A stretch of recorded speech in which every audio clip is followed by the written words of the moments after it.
What is up, YouTube? Welcome back to the channel. Today, what we're going to do is I'm going to talk a little bit about a project I've been working on that has been coming for a long time. I think back in January, I made a video where I had said that I was going to start looking at possibly doing a sourdough. I have a book by a guy named Samuel from Arts, which actually I didn't start reading until after I started the sourdough starter and baking process, which I wish I would have actually read before.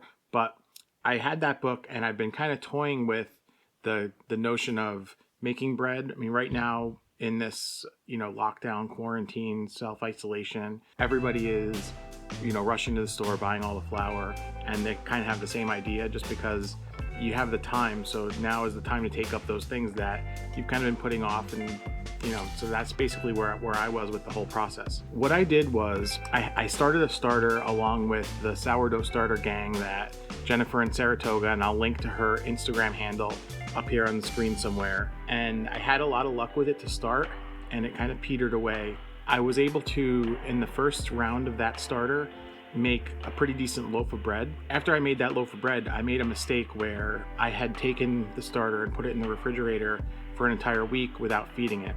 Now, it took me a while to get that starter back, but I was able to snap it back and make a really decent loaf of bread. And you could see kind of the progression. I'll roll the clips from various days. I think I did day 1, day 2, day 3, and then I skipped a few days in between to show you kind of my thought process, how I was following along with what Jennifer was saying to do, as well as the results I was seeing, and some days that I pivoted. Take a look at these clips. After those clips, I'll tell you some of the things I've been doing with the sourdough that I've been making and some of the variations that I've been trying, as well as a recipe I'm developing. So stick around to the end and check that out, and then we'll talk about one other thing as well. So today is day 1. I am going to make the starter as she said. She basically said it's 113 grams flour plus the same amount of water. So I read that equal parts. So I'm gonna actually split between whole wheat flour and all-purpose flour, and we'll see how it comes out. We will start with 60 grams of flour, and then 60 grams whole wheat flour. It's a good thing I'm a chemist. If you're in the neighborhood, like she says, it's not gonna make much of a difference. I think because we're gonna be feeding this thing over the next several days, it's probably okay. And we're gonna go in, tear my balance, go in with the same amount of water. Went over by about 10 grams, measuring 130. This part I always figure is gonna be the easy part. What intimidates me about sourdough is that whole thing where you have to flip it out into the basket that has a towel in it and all that stuff. I don't have those supplies, so I'll be eager to see whether I could use this for anything. And at the end of the day, maybe we'll make a pizza dough with it. So there's our starter.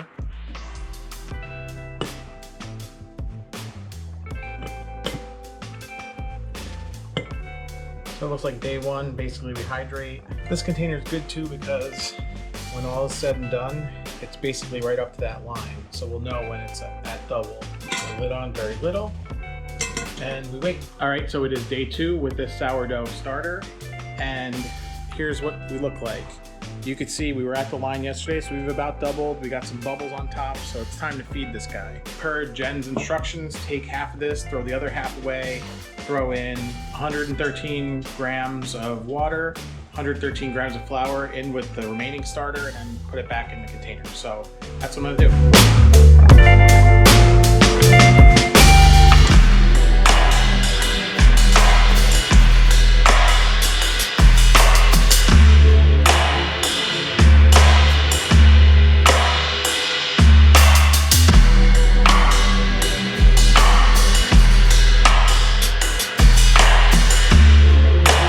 This time I just went with all-purpose flour. I figure there's enough whole wheat flour in there. Jen's instructions actually say to clean the jar, but I'm wondering, and I'm gonna not actually do that because I'm wondering if that's even really needed.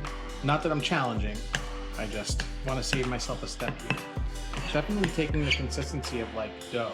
So what are you making, Dad? I'm making sourdough starter.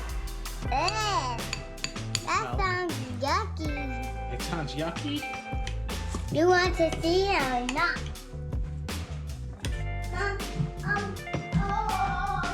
One thing I don't have is a rubber band. I used to have tons of those things, but I don't have one right now. I wish I did, kinda. I guess I could get a hair tie if I really needed one. Okay, day 2, complete. Okay, it is day 3 with the sourdough starter, and let's just take a quick look at how this thing works. Look at this. So I got my rubber band here, and it's basically double. That's what Jen said it was gonna do. So now we're gonna mix it up. She said it's half a cup of this, half a cup of water, and then 113 grams of flour.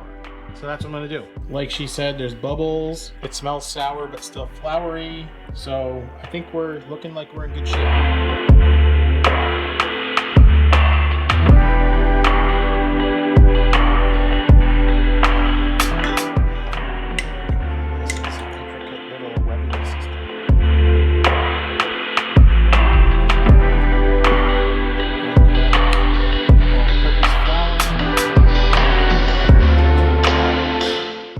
Mixing directly on my scale.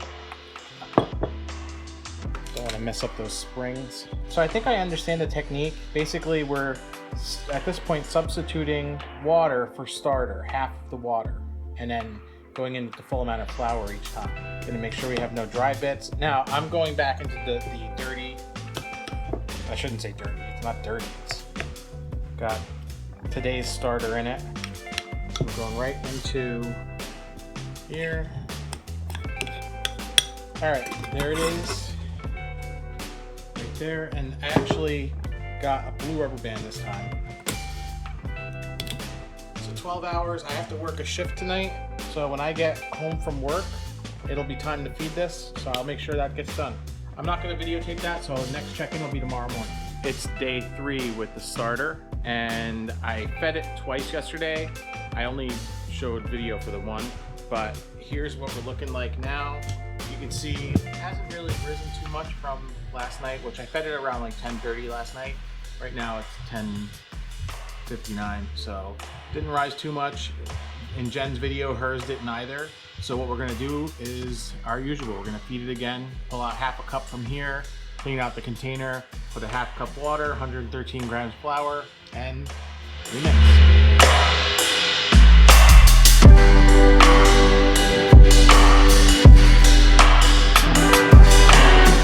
Day 7 of the sourdough starter here. It's actually doing really well. Yesterday I fed it with whole wheat flour for one of the feedings, and I've been doing all-purpose ever since, and it seems to be doubling. You got some nice little bubbles in there, so I think we're getting close to being ready to use this thing. So we're gonna maybe make a pizza dough with it in a couple days. It's day 9 with the sourdough starter. Let's check in. I have been doing daily feedings twice a day, and it looks like we got some activity, some bubbles there. But I think we're in the home stretch here. It's not quite doubling each day, which is what Jen says is supposed to be happening. So I'm gonna give it another feed now, another feed tonight, and then maybe tomorrow we'll see where we're at. This, I think, is day 12 of the sourdough starter. Now, last night I decided to do something because I think it stalled out on me. I threw in a couple flecks of regular active dry yeast in there as I was feeding it, and you could see it actually more than doubled. So I'm actually gonna bake a loaf of bread today. I'll show you how that comes out. I think I'm gonna bake it tomorrow. I have to make the dough today. It's gotta, rise overnight, and then we'll bake it tomorrow and I'll show you. So that's the sourdough starter. This is gonna live in the fridge for a little bit.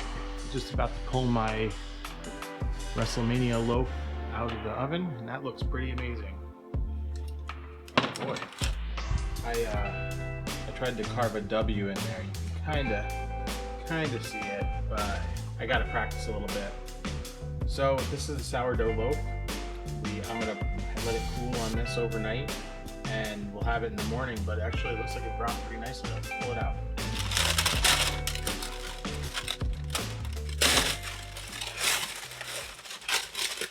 There we go, look at that. The one thing I really love about the baking sourdough process is that it's kind of time intensive in terms of the time period for which you develop the bread and the gluten and everything. That takes time, but it doesn't take a whole lot of effort. I've been doing a lot of research and watching YouTube videos and seeing a lot of the different people that have channels actually dedicated to sourdough. It turns out that it's a lot simpler, I think, than we try to think that it is. You're not going to be in there kneading for the entire day, and it's not going to be a lot of shoulder work and all that stuff.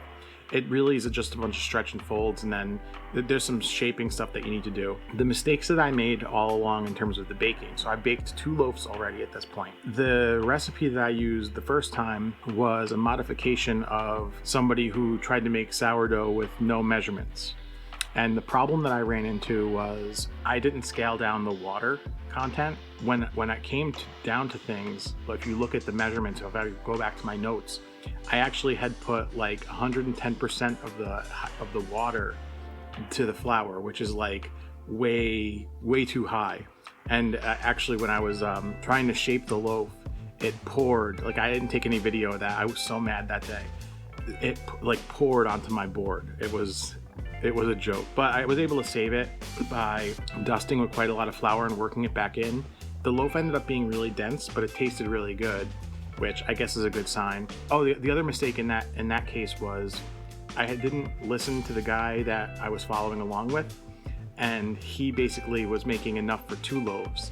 I had mistakenly tried to work with this giant mass of sourdough.